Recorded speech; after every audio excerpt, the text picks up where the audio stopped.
The alien market was loud, full of voices, laughter, and angry shouting. Bright lights flashed above strange stalls. Creatures from many planets sold food, weapons, and even slaves. But in one dark corner, far from the crowd, sat a small alien girl. She was dirty. Her hair was tangled. Her skin was covered in dust and bruises. Chains held her ankles and wrists. She didn't look up. She didn't cry. She just sat, shaking silently. "No one wants that one," a tall, slim alien merchant said, laughing. "She's cursed. Been sitting here for weeks. Even flies don't go near her. People passed by her every day, but no one stopped." Some looked with disgust. Others laughed. A few children even threw old food at her. But she never moved. She looked like a broken doll, forgotten and useless. Then, one day, a human soldier walked into the market. His name was Derek, and he had just finished a mission nearby. He wore dusty armor and carried a heavy bag on his back. He wasn't rich or famous. He was just tired and looking for food. But something made him stop. He turned his head and saw her, the small, dirty girl in chains. Something about her made him freeze. She didn't look like a normal slave. Her eyes, even though they were half closed, had a strange golden glow. And even through the dirt, there was something innocent. Something broken. Derek slowly walked toward her. The merchant saw him and laughed. "Looking for a pet human? That one's yours for free. Huh, take her. She's trash. No one wants her." Derek didn't smile. He looked down at the girl. She didn't flinch. She didn't look up. But her body was shaking like she was freezing. "She has a name?" Derek asked. "Who cares?" The merchant scoffed. "She don't talk. Maybe she can't. She's useless. Just take her. 1 credit, if you want to feel fair." Derek reached into his pocket and handed over the credit. Then gently, he bent down and unlocked her chains. She still didn't move. Derek spoke softly. "Hey, it's okay now. You're free." Still, no answer. He slowly picked her up in his arms. She was light. Too light. Her bones felt sharp under her skin. She had barely eaten. People in the market stared as he walked with her. Some whispered. Others shook their heads. "Why touch her? He's crazy. She's cursed."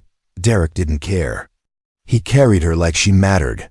Back at his shelter, a small room outside the city, Derek placed her carefully on a clean bed. She was still silent. Still didn't look at him. He brought warm water and tried to clean her face with a soft cloth. Her eyes flickered, but she didn't stop him. "You're safe now," he said again, gently. Still no words. He cooked some simple soup and placed the bowl near her. She didn't touch it at first. But after some time, her hand moved slow and shaky, and she brought the bowl to her lips. She sipped the soup like it was the first real food she had in years. Derek smiled quietly. After a while, she looked up at him for the first time. Her golden eyes met his. There was fear in them, deep fear. But something else too, confusion. Like she didn't understand why he was helping her. Derek sat beside the bed and spoke softly. "What's your name?" She stared at him, silent. He didn't push her. He just sat there. Then, as the night grew quiet, she finally spoke. Just one sentence. Her voice was weak and broken. "Why didn't you run?" Derek leaned forward. "Run from what?" "Me," she whispered. Derek looked at her carefully. "I saw someone who needed help. That's all." Her lips trembled. She lowered her eyes again. Derek stood up and brought a blanket to cover her. "You don't need to be scared anymore," he said. Then he walked to the door and turned off the lights. But behind him, the girl whispered something so soft he almost didn't hear it. "My name is Lyra." Derek stopped. He turned around and smiled. "Nice to meet you, Lyra." But outside, in the dark city, something else had noticed the beacon of change. Something that would not let Lyra go so easily. She woke up screaming. Not loud, but like a trapped animal. Her breath was sharp, and her eyes wild with fear. Her thin body thrashed weakly under the soft blanket, as if she was still in chains. Derek rushed to her side. "It's okay, you're safe now." But she didn't hear him. In her mind, she was still in the cage, still cold, still dirty, still in the dark. Derek gently grabbed her hands and held them still. "Lyra, look at me." She blinked, and her eyes slowly focused on his face. The scream died in her throat. She remembered this was the human who didn't hit her, who didn't laugh. She stopped shaking. "I thought I was back there," she whispered. "You're not," he said. "You're here, with me." Derek sat beside her and looked at her carefully. Even after eating, her skin was still gray under the dirt. Her arms and legs were covered in dried blood, old bruises, and strange green marks. Her hair was like a bird's nest, stiff with dust. She needed more than food. She needed to be clean. Derek stood up and walked to the small washroom attached to his shelter. He turned the knobs, and warm water began to fall from the shower head. Steam filled the room. Then he returned and said softly, "Come with me. It's just water. A shower. It'll help." But Lyra didn't move. She looked at the mist with panic. "What is that?" she asked, voice sharp. "Just water." "It won't hurt you," Derek promised. "I don't like machines." Derek understood. Maybe the last machine they used on her wasn't kind. So he walked in first, fully dressed, and let the water pour over his arm. "See? It's warm. Feels good." Lyra watched him carefully. Then, slowly, painfully, she got up from the bed. Her legs wobbled, but Derek caught her before she fell. He led her to the washroom and stood by the door. "You can go in alone," he said. "Take your time. I'll wait right here." She nodded just a little and stepped inside. The door closed. Derek heard nothing for a few seconds. Then water splashed. Then soft crying, not loud, not sad. Something deeper, a sound full of years of dirt, pain, and shame being washed away. Minutes passed. The crying stopped. The water stopped. Then the door opened. Lyra stood there, dripping wet, wrapped in a towel. Her skin, though pale and marked, now glowed faintly with soft light. The strange green symbols on her arms were more clear now. They looked like a forgotten language. Her hair, though still messy, now showed its real color, silver with blue strands. Derek stared, surprised. "You're glowing." She looked down and quickly pulled the towel tighter. "I'm sorry." "No, it's okay," Derek said quickly. "You look like yourself." She didn't answer. He gave her clean clothes and helped her sit back on the bed. She looked different now, not just clean, but like someone slowly coming back to life. She touched her own arm, looking at her skin. "I thought I forgot what I looked like," she said softly. Derek sat down, keeping a little distance. "You said your name is Lyra. Do you remember where you're from?" She paused. "I remember. Green skies, singing trees, a voice calling my name." She closed her eyes. "But it's all broken now." Derek said nothing. He just listened. Then she asked, "Why did you help me?" "Because no one else did," he replied. She stared at him for a moment. Then she whispered, "You don't smell like them." Derek raised an eyebrow. "Smell like who?" "The ones who took me. The ones who sold me." Her face tightened. Their smell was cold, empty. "You smell like warmth." He smiled. Never been called that before. But before either of them could say more, a tiny red light blinked on the far wall. Derek noticed it. His face changed. It was a tracker. Alarm. Someone had found her signal. Someone was coming. He quickly stood up and turned off the light. Lyra looked at him, confused. "What is it?" "Nothing," he lied. "Just a system glitch. You should rest." But his mind was racing. She was glowing, marked, different. And now someone out there knew she was alive. Lyra didn't sleep that night.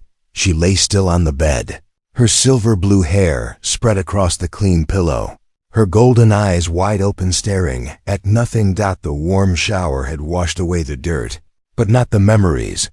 They still clung to her. Skin like invisible chains in the quiet of the shelter. Derek sat in a chair beside her, pretending to read a datapad. But his eyes kept drifting to her. She hadn't spoken in hours. Her body was still, but her mind. He could feel it wasn't at rest. At last, her soft voice broke the silence. "Why don't you ask?" Derek looked up. "Ask what?" "Where I came from, what happened to me, what they did." Derek paused. Then he set the datapad down. "I figured you'd tell me when you were ready." Lyra turned her head toward him. In the dim light, her golden eyes looked even brighter. But they didn't shine with power, they shimmered with pain. "I'm not sure I want to remember," she whispered. "But sometimes the memories come on their own." She sat up slowly, pulling the blanket around her shoulders. Her fingers brushed the glowing symbols on her arms. "They hunted my kind," she said. "Not because we were weak, but because we were rare. Special." Derek leaned forward, listening quietly. "They said our bloodline carried energy, old power, hidden light," she continued. "We didn't even understand it ourselves, but others feared it." She looked down at her hands. They started with fire. Then cages, then the chains. One by one, my people vanished, sold, used, broken. Her voice cracked. "They thought I was the last one. So they made me dirty, made me smell like death. So no one would want me, so I could never rise again." Derek's jaw tightened. She looked up at him. "But you looked at me," she said. "You saw something. Why?" Derek took a slow breath. "You looked like someone everyone gave up on. I know that feeling." "You?" she asked. He nodded. "Not the same way. But where I'm from, being different isn't always safe either." Lyra studied his face.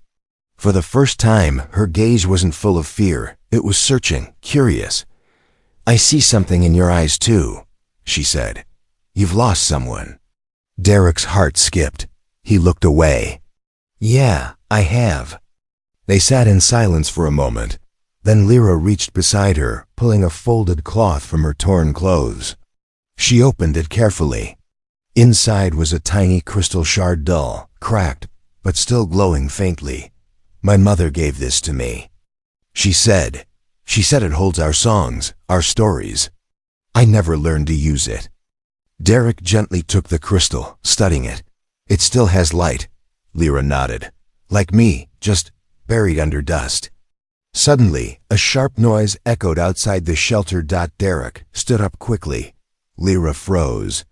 Her hand tightened around the blanket.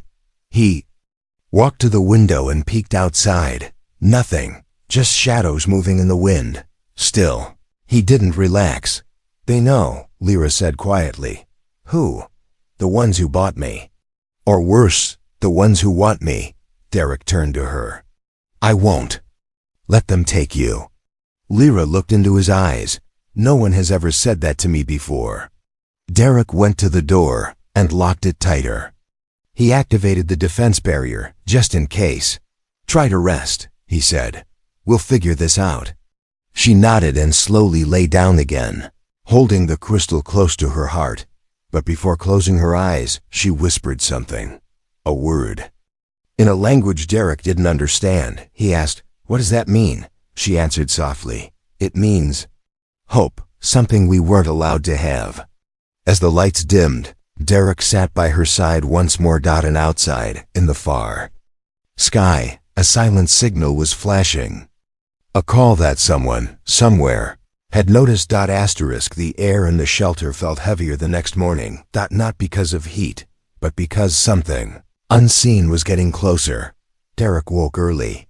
His back ached from sleeping in the chair, but his eyes opened the moment he heard her breathing shift. Lyra was sitting on the bed again, holding her glowing crystal and staring out the small window. "The sky here," she said softly, "feels too loud." Derek rubbed his eyes. "Loud?" She nodded. "I can hear the stars, or maybe I used to. Now, all I hear is silence." He didn't understand, but he listened. Lyra turned to face him.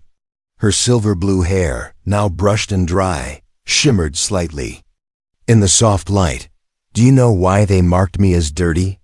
she asked. He waited. "They didn't want others to know what I was," she said.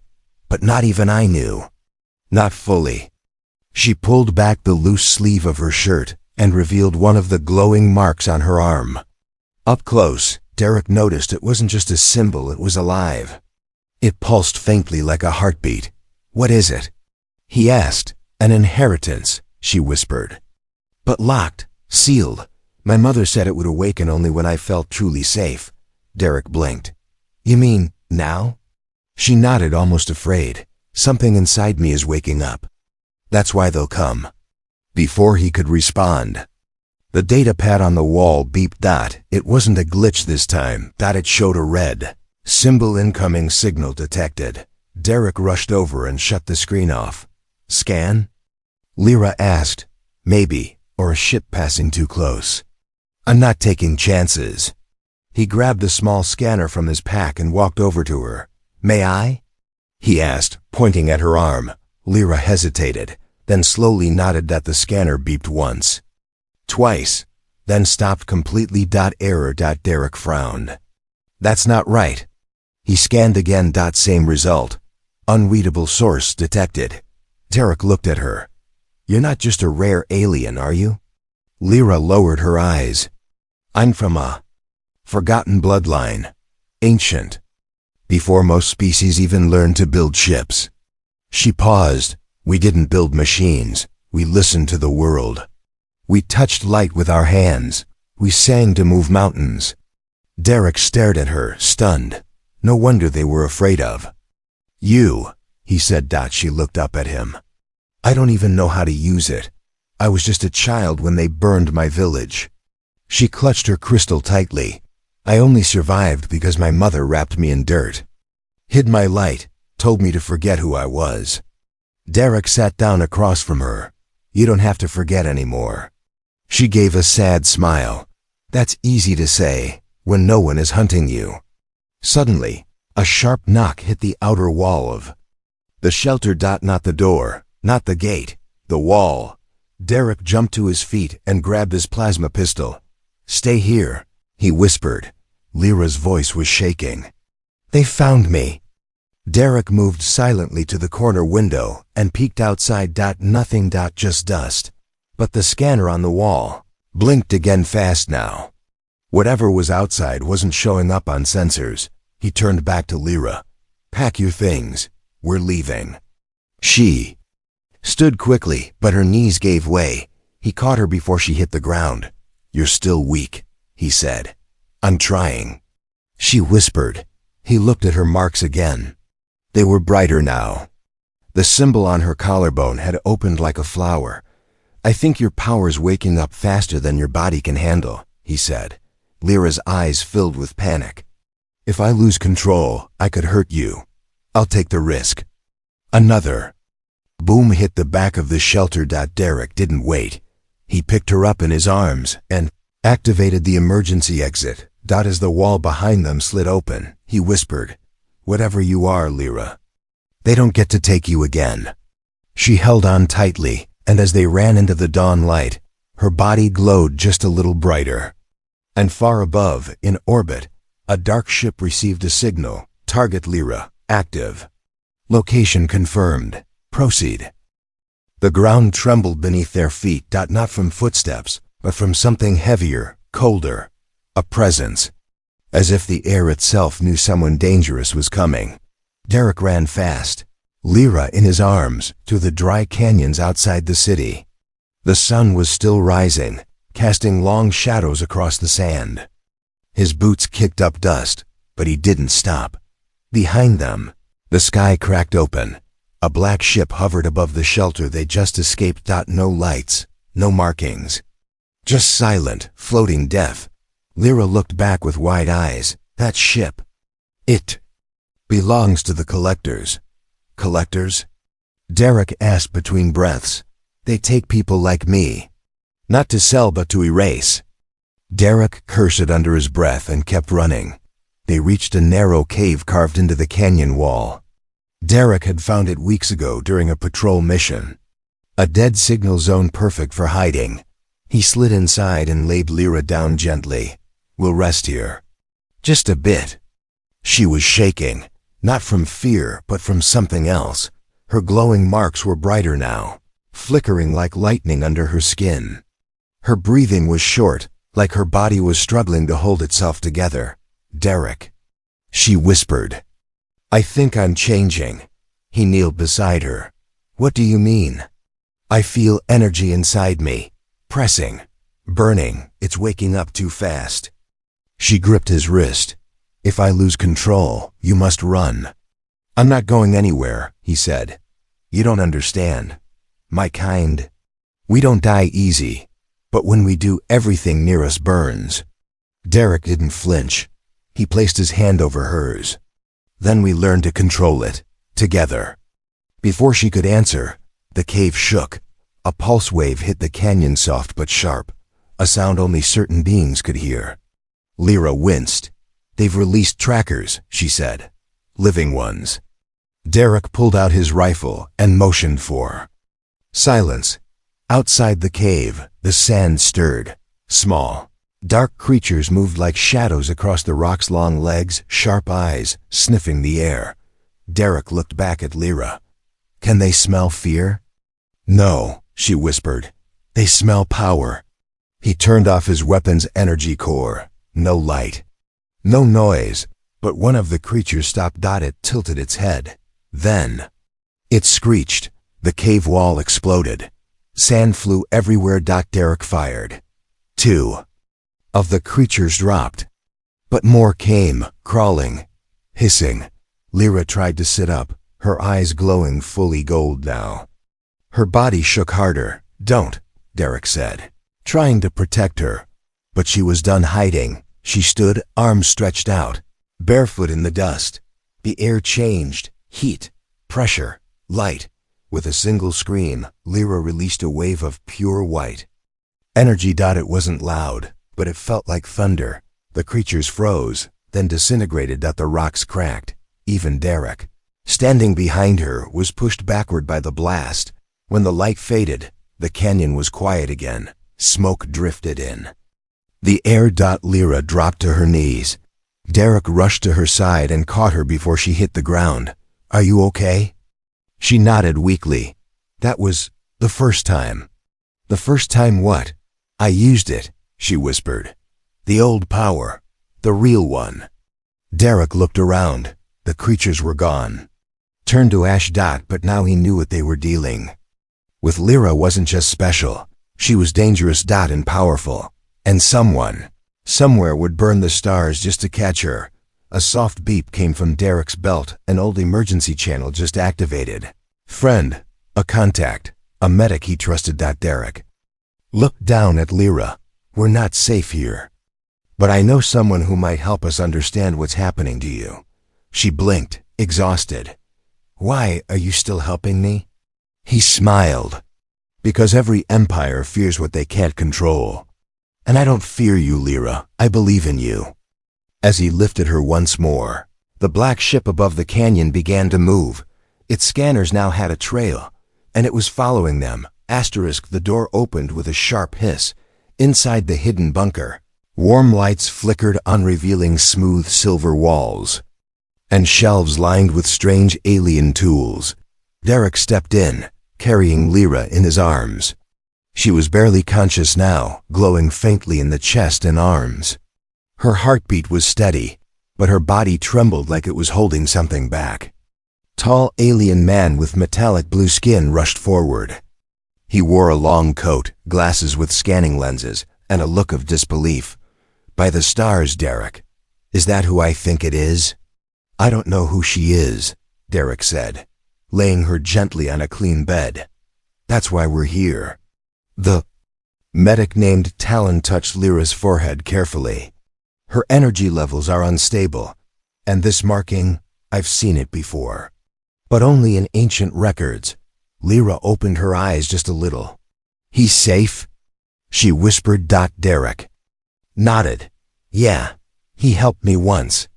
Saved my life during the war. Talon activated a soft scanner above her. It hummed, then shot lines of light across her body.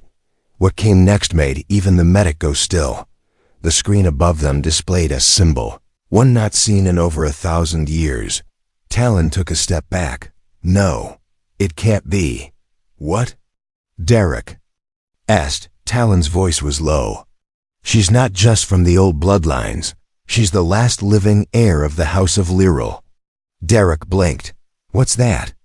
A royal bloodline that ruled half this part of the galaxy before your kind even left Earth. They weren't warriors. They were weavers of energy-living keys to ancient power. He pointed to the glowing mark above her heart. That isn't just a birthmark. It's a crest. A living seal of leadership. The crystal she carries, it's not a toy. It's a memory core of a lost empire. Lyra slowly sat up, weak but listening. I never wanted to rule anything, she said softly. I just wanted to survive. Talon looked at her with deep respect. You've done more than that, child. You've awakened something that was sleeping for centuries. Derek folded his arms. And now that she's lit up the sky, others will come for her. Talon nodded. Oh, they already are. The collectors are just the first. There are worse. He tapped the screen again. Lyra's energy pattern, bright blue and gold, was unstable. If we don't help her stabilize this power soon, it'll tear her apart from the inside, Talon warned. Can you help her? Derek asked. Talon nodded. Maybe, but I'll need something I've only ever seen once before. He walked to a shelf and pulled out a small case. Inside was a single shard, just like Lyra's crystal, but dim and cracked. This is a twin shard. If we combine it with hers, she might remember who she truly is. Lyra looked at both men. And if I remember, what then? Derek stepped closer. Then you choose who you want to be. Not them, not your past, not the ones hunting you. Lyra took a slow breath. She reached into her cloth bag and pulled out her crystal. Still glowing. Still alive. She held it toward Talon. Let's find out the truth. The two crystals touched. Light burst from the center. Not blinding but pure. Gentle. It filled the room like a song. Without sound, Lyra gasped and grabbed her head. Visions poured into her mind. A palace made of glass and wind. A woman with golden eyes holding her as a baby. A crown made of light melting in fire. Running, screaming, dirt, chains, she screamed.